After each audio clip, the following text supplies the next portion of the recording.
Bonjour tout le monde et bienvenue de retour au podcast Le meilleur sur le bien-être. Mon nom c'est Guillaume Tremblay et aujourd'hui on va discuter le sujet du bien-être lui-même ou d'aller plus en profondeur, d'essayer de comprendre un peu les nuances à ce sujet parce que au fur et à mesure qu'on continue cette série de podcasts, ces petites définitions, de créer des distinctions, ça va nous aider à mieux comprendre et créer un cadre qui est un peu plus clair pour tout le monde.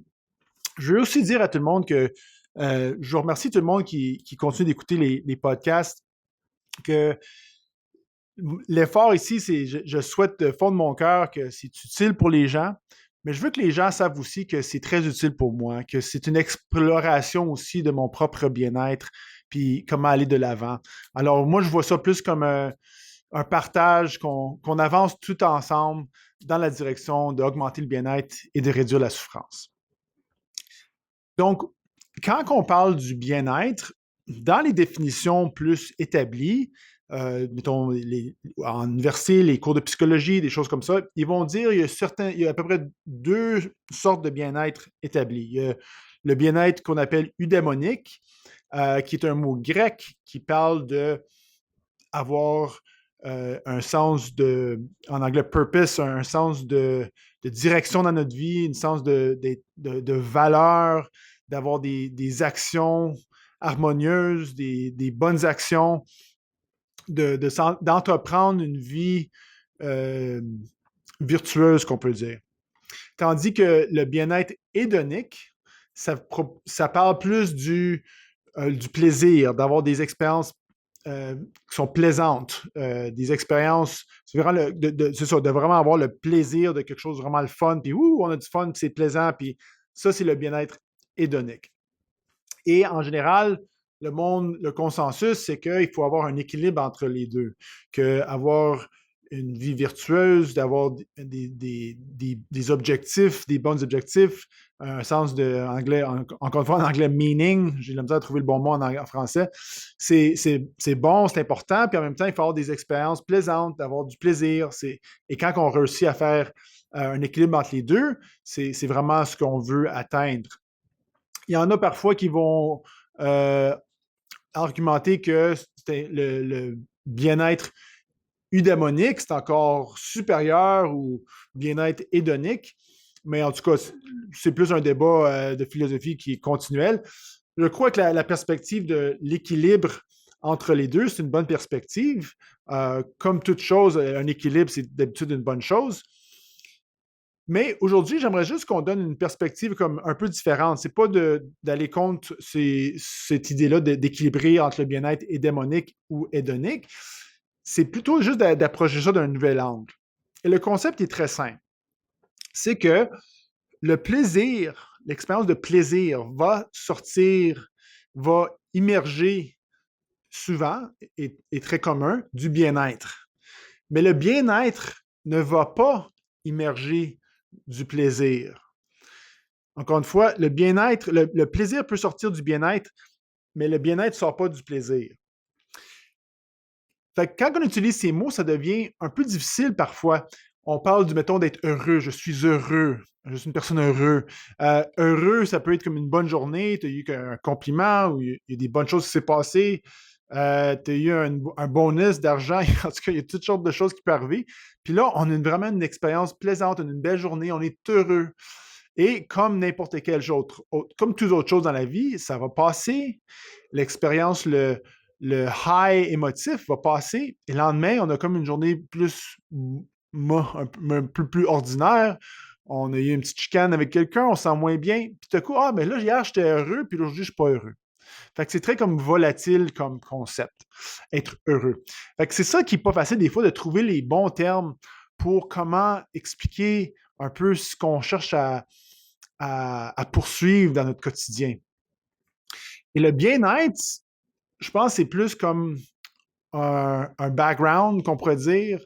C'est un sens de ordre et d'harmonie entre, mettons, nos actions extérieures et notre expérience intérieure. Ça peut être vu comme un minimum de conflit intérieur ou une absence de conflit intérieur, un minimum ou une réduction de conflit intérieur. Fait que parfois, on peut approcher la définition de bien-être plus par le négatif, comme c'est pas comme on se sent super bien, on se sent juste pas mal. Il n'y a rien de mauvais vraiment. Il n'y a pas tant de conflits que ça. Fait que c'est plus comme le background un peu de ou des actions, on peut dire comme un pattern un pattern de notre quotidien qui a de l'ordre et de l'harmonie. Fait qu'il y a toutes sortes de façons de même à définir. Mais quand on parle de plaisir et de bien-être, il y a beaucoup d'exemples faciles qu'on peut dire. Fait que quand on parle, mettons, de une vacance, aller à un all-inclusive, mettons, on s'en va au Cuba sur la plage pendant une semaine. Puis moi, je l'ai fait plusieurs fois. Je ne suis pas en train de parler contre ces genres de vacances-là. Elles sont excellentes, elles sont le fun, c'est super agréable. Mais ça serait plus comme un typique plaisir hédonique. Tu sais, on peut relaxer, on peut prendre une bière, on peut être sur la plage, c'est beau, tout est le fun. Mais quand on se donne un peu l'idée que notre bien-être, notre sens profond de bien-être va venir avec l'expérience plaisante, c'est là qu'on devient mêlé. Et c'est ça l'erreur de base qu'on souvent vont toutes faire, et moi inclus, c'est de poursuivre l'expérience plaisante pour développer le bien-être. Et ça, c'est l'erreur de base. Fait que quand on retourne, mettons, à la vacance sur la plage, encore une fois, c'est super le fun, c'est correct, je ne parle pas du tout contre, mais on peut commencer à avoir des idées dans la tête que, quand je vais être là, là, je vais avoir du bien-être. C'est là que je vais avoir du bien-être. Et là, tu arrives à la vacance, puis c'est vrai, c'est le fun, tu as beaucoup de bien-être hédonique, tu as beaucoup de plaisir. Ah, c'est le fun, c'est le fun. Puis là, éventuellement, ben, c'est le dernier jour de la vacance. Ah, ça ne me tente pas de partir. Ah, il faut que je retourne dans mes affaires, il faut que je retourne travailler, peu importe. On retourne dans notre vie. Puis là, on n'est pas vraiment mieux qu'on était. Peut-être qu'on est plus reposé un peu, mais mettons, un mois plus tard, on n'est pas vraiment mieux qu'on était avant la vacance. Parce que le bien-être ne sort pas du plaisir. Fait qu'il y a d'autres exemples plus extrêmes que je vais utiliser en ce moment, mais pour faire le point. Mettons, si on prend une drogue, parce que mettons, les endorphines naturelles de notre cerveau et une drogue comme l'héroïne, la molécule, elle se ressemble beaucoup. Si, mettons, moi, je t'arrêterais pour me donner une injection d'héroïne tout de suite, puis j'ai jamais fait de l'héroïne, je ne l'encourage pas du tout, c'est juste pour être très clair, c'est juste pas un exemple extrême pour démontrer ce qu'on parle. Si je me donne de l'héroïne, d'un coup, je me sens bien, je me sens heureux, tu sais, je suis heureux, je me sens, tout mon corps est détendu, je me sens bien, toute la vie est belle, wow. Mais là, l'expérience, bien entendu, va passer, l'effet va redevenir à zéro. Et mon système, je vais me référer à un système au lieu d'une personne, mon système va devenir plus faible parce que j'ai acquis un plaisir sans le background, la base de bien-être. Tandis que si je fais une action, mettons, virtueuse, je prends mon chien pour une longue marche, puis il fait beau dehors, on prend une bonne marche, ou on fait une activité physique quelconque qui est bon pour nous autres, éventuellement, ben hop, il y a un plaisir qui sort. Les endorphines rentrent dans le cerveau. Je me sens bien, je me sens détendu, j'ai un petit buzz pour l'instant. Puis ce feeling-là va venir et va passer aussi. Le plaisir va venir et va passer. Tous les plaisirs sont très, très temporaires. Mais mon système ne va être pas déplié. Mon système va être toujours très bien parce que le plaisir est sorti du bien-être. Une action qui a de l'ordre et de l'harmonie, d'aller marcher mon chien, va créer un plaisir qui sort du bien-être. Et d'autres exemples, mettons le plaisir sexuel, par exemple. Il y a beaucoup de moyens d'acquérir un plaisir sexuel, comme la pornographie, surtout pour les hommes, des one-night stands au bar, la prostitution, il y a toutes sortes de façons, mais en toute probabilité, quelqu'un qui va acquérir un plaisir sexuel avec une prostituée, ensuite va probablement se sentir très seul, peut-être un sens de culpabilité, de honte, des choses comme ça.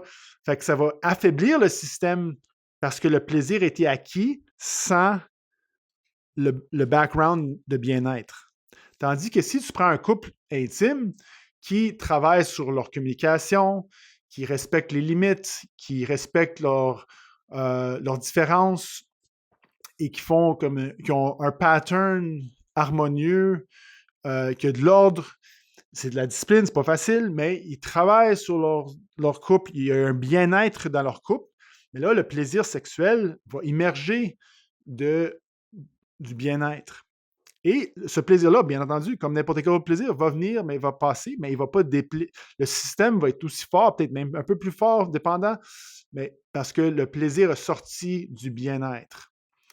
Et comme je vous dis plusieurs fois, le bien-être ne peut pas sortir de plaisir. Et notre tâche, c'est de organiser notre vie de le mieux de notre capacité pour qu'on réduise le conflit intérieur, pour qu'on ait des actions qui, qui matchent notre vie intérieure versus notre vie extérieure. Tout ça pour le bien-être. Et avec le bien-être, le plaisir va venir. Ça va venir puis ça va passer. Ça va venir puis ça va passer. Mais quand on fait l'erreur de poursuivre le plaisir lui-même, comme si ça va nous créer le bien-être, c'est là qu'on devient mêlé. C'est là qu'on perd un peu notre chemin envers vraiment créer un background. Mettons, si on peut voir ça comme un peu l'océan, en profondeur, il y a un certain calme, il y a un certain sens de contentement, une certaine paix. Et à la surface, ben, il y a des bonnes journées, il y a des mauvaises journées. Il y a les vagues, des fois, il y a une tempête, des fois, c'est calme, ça bouge un peu, mais en arrière, c'est plus le bien-être, c'est plus comme le background de tout ça. Et fait qu'on va, ces définitions-là, on veut continuer de développer sur ça. Le prochain épisode, on va parler de la souffrance versus l'inconfort, parce que, encore une fois, quand on continue cette série-là, on va approcher ça de plusieurs angles pour que les définitions soient claires, puis on peut continuer de bien contempler ces sujets-là avec une clarité que je souhaite qui est utile pour tout le monde. Alors voilà, je vous souhaite une bonne journée. On se voit la prochaine fois. Merci.